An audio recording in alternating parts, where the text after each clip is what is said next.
Hai, Assalamualaikum dan salam sejahtera warga pandai laju. Hari ini kami ada Volvo XC90 T8 Recharge Ultimate. Ya betul, nama dia memang panjang. Tapi SUV besar gedabak ni merupakan antara SUV yang paling ideal untuk dimiliki oleh anda untuk bawa seisi keluarga. Sebab apa? Walaupun SUV ni besar gedabak, tapi baru-baru ni SUV ni dah dinobatkan sebagai antara kereta yang paling selamat untuk dipandu. Baguslah tu untuk bawa keluarga kan. Tapi sebelum kita cerita lebih lanjut tentang XC90 ni, bagi anda yang tengah menonton yang belum subscribe, jangan lupa subscribe dan tekan butang loceng.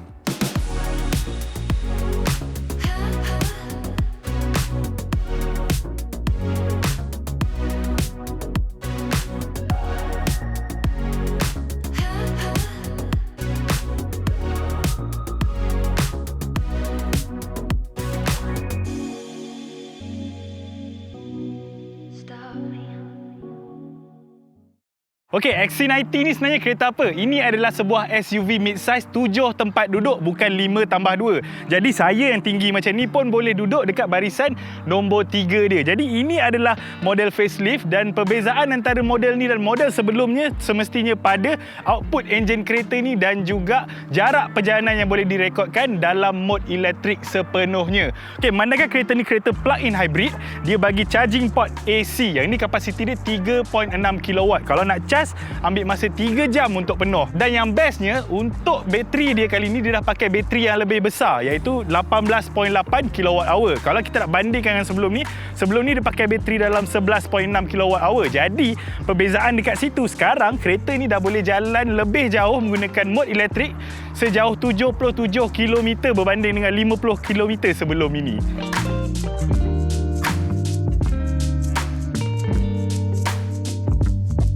Okey, kalau anda tengok bahagian depan dia memang nampak muka Volvo lah kan, dengan lampu full LED Volvo ni. Yang ni ada auto high beam juga. Untuk varian ni dia tak ada lampu fog lamp Kalau varian bawah lagi pada ni ada. Kalau kita tengok bahagian depan dia, tersegamlah logo besar dia dengan kamera dan radar dekat sini. Lepas tu dia masih lagi menggunakan grill silver dengan chrome beads ni. Memang tengah-tengah ni nampak seakan-akan macam terapung. Memang cantik. Basically kereta ni memang dipenuhi dengan kemasan-kemasan chrome lah. Kalau kita tengok bahagian tepi pula, dia pakai rim 20 inci mat.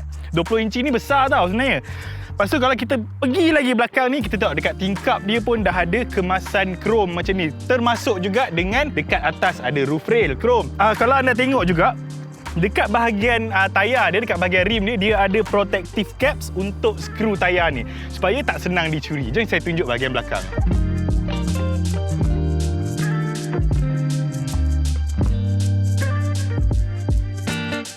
Okey, kat bahagian belakang dia seperti anda dapat lihat, dia ada spoiler, ada shark fin antena, ada tulisan Volvo, ada dia punya variant, dia punya logo lagi, dan of course lah dia ada lencana kereta ni XC90. Kalau anda tengok dekat sini, dia ada kamera reverse juga, sebab kamera ni dia akan gabungkan dengan kamera dekat tepi side mirror, kamera dekat depan untuk jadikan kamera 360 untuk kereta ni. Kalau kat bawah pula dia masih lagi ada chrome beads, kemasan chrome dekat sini.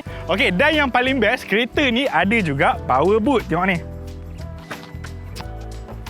Okey, seperti yang anda dapat lihat, ini adalah bahagian boot belakang dia. Kalau seat ni dinaikkan memang kecil lah, sekitar dalam 260 lebih liter saja. Tapi kalau kita turunkan seat ni, dapatlah dalam 640 liter. Tapi kalau kita turunkan sekali dengan barisan kedua, dapatlah 1800 lebih.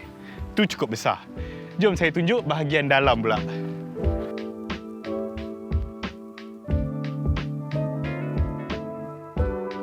Okey, ini bahagian dalam XC90 ni. Kalau anda tengok memang nampak mewah dengan ada kemasan-kemasan kayu. Yang ini dia punya interior dia color gelap, tapi kalau anda tak suka color ni, ada juga pilihan warna lain. Okey, kalau kita tengok untuk bahagian pemandu, dia dapat head up display dekat situ. Dalam head up display dia ada navigation juga. So kalau selain daripada itu, dekat bawah dia meter 12 inci digital ni pun ada Google Map. Jadi ia sangatlah membantu pemandu supaya tak terlepas simpang. Sebab kalau kat head up display pun ada, kat bawah pun ada, kat infotainment pun ada. Kalau kita cerita pasal infotainment dia pula, infotainment dia ini bersaiz 9 inci. Yang ini ada Android Automotive OS. Sistem dia tu memang dia dah diselarikan dengan Google lah, built-in system Google.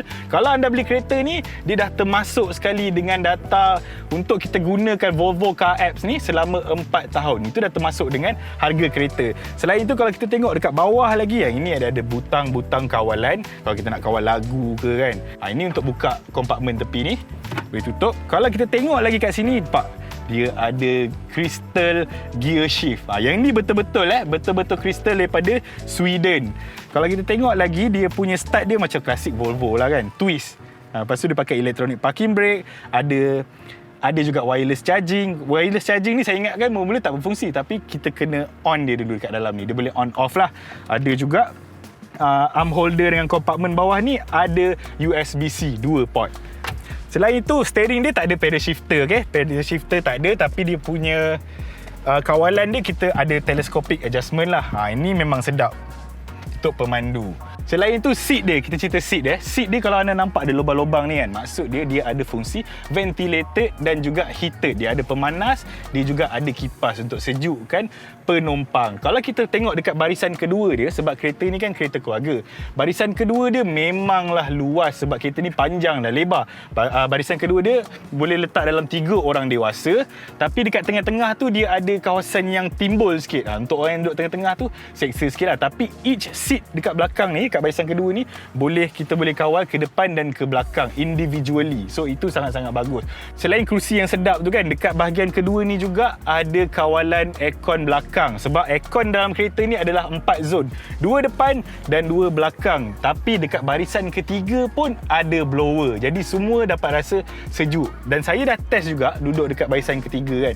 Untuk ketinggian saya ni, boleh lah. Tak adalah kata betul-betul selesa, tapi much better daripada kereta-kereta 7 tempat duduk yang lain. Okey, untuk muzik pula, kereta ni memang muzik dia lagi kuat, lagi best. Sebab apa? Dia bagi 19 speaker daripada Bowers dan Wilkins. Lepas tu ada juga air ventilated subwoofer dekat sini. Jadi memang kita cakap muzik kalau lagi kuat, lagi sedap. Dah tak rasa pecah, boleh rasa dia punya kedalaman bunyi bass tu. So memang sedap lah untuk yang tu kan. Sebabkan kereta ni kereta yang paling selamat kan. Kereta ni pun ada air purifier. Kita boleh tengok dekat sini apa yang dia tapis keluar. Dia tunjuk pollen dekat luar, kualiti udara dekat luar macam mana kan.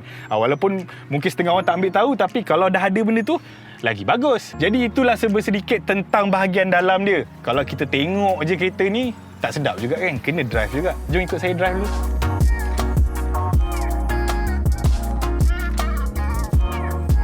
Okey, bila kita dah duduk dekat dalam ni kan, barulah dapat that Volvo experience. Sedap ni duduk dalam ni, padahal lah ramai nak beli kereta ni kan. First kali yang paling saya suka adalah dia punya output kereta ni. Sebab dia plug-in hybrid, dia ada motor elektrik, dia ada enjin juga. Kalau enjin dia 2.0 liter turbo 4 silinder, enjin dia menghasilkan dalam 317 PS dan juga 400 Nm torque.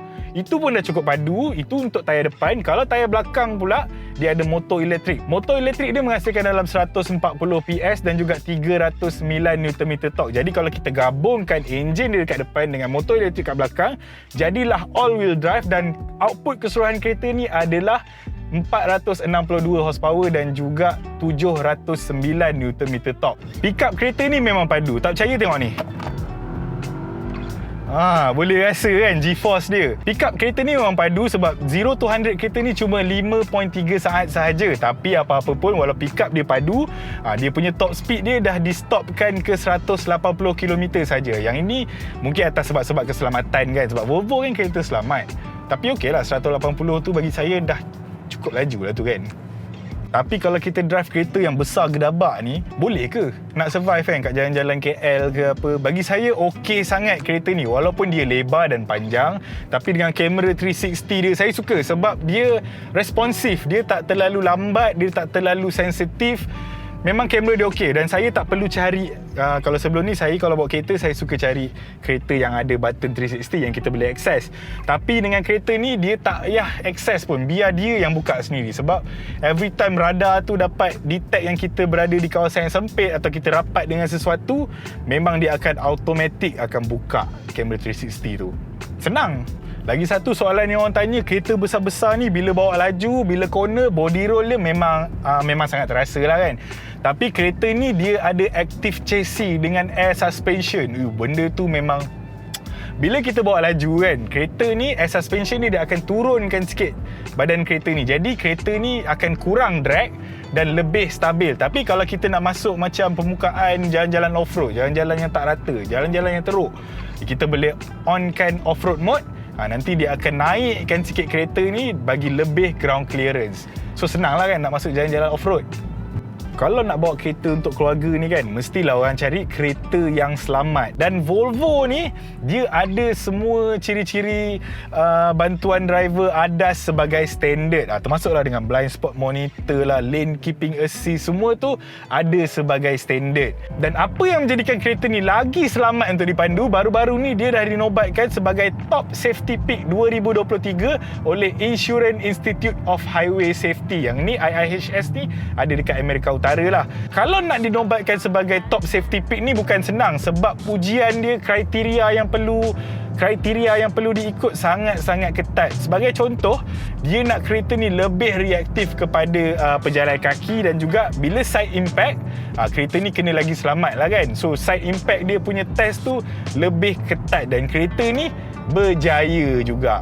Bagus lah tu kan. Impresif saya boleh cakap. Senang cerita, kalau saya ada duit, memang saya beli ni. Ini kereta untuk orang yang dah berkeluarga, untuk orang yang dah berkejaya, dah berduit kan. Memang sesuai sangat. Untuk saya tak nak bersara lagi. Kalau saya nak bersara sekarang pun, duit masih belum cukup untuk angkat kereta ni. Tapi kalau siapa yang nak kereta ni, memang bagus lah. Memang kena try bawa family sekali. Biar diorang tahu duduk belakang sekali tu macam mana rasa dia.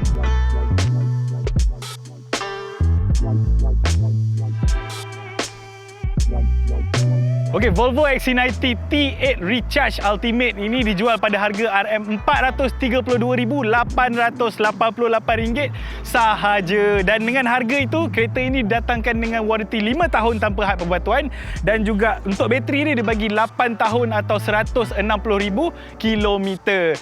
Dan saya dah drive dah kereta ni tadi, dan pada pendapat saya, kereta ni memang sedap dan memang sesuai untuk dijadikan kereta seisi keluarga, sebab dengan air suspension dia, dengan dia punya ciri-ciri keselamatan, 360 kamera. Jadi kereta ni besar macam mana pun tak jadi masalah untuk saya. Yang masalah dia cumalah pada harganya, belum mampu lagi. Tapi kalau SUV ni menjadi pilihan anda dah boleh book dah kereta ni. Tapi kalau SUV terlalu besar untuk anda, that's what she said.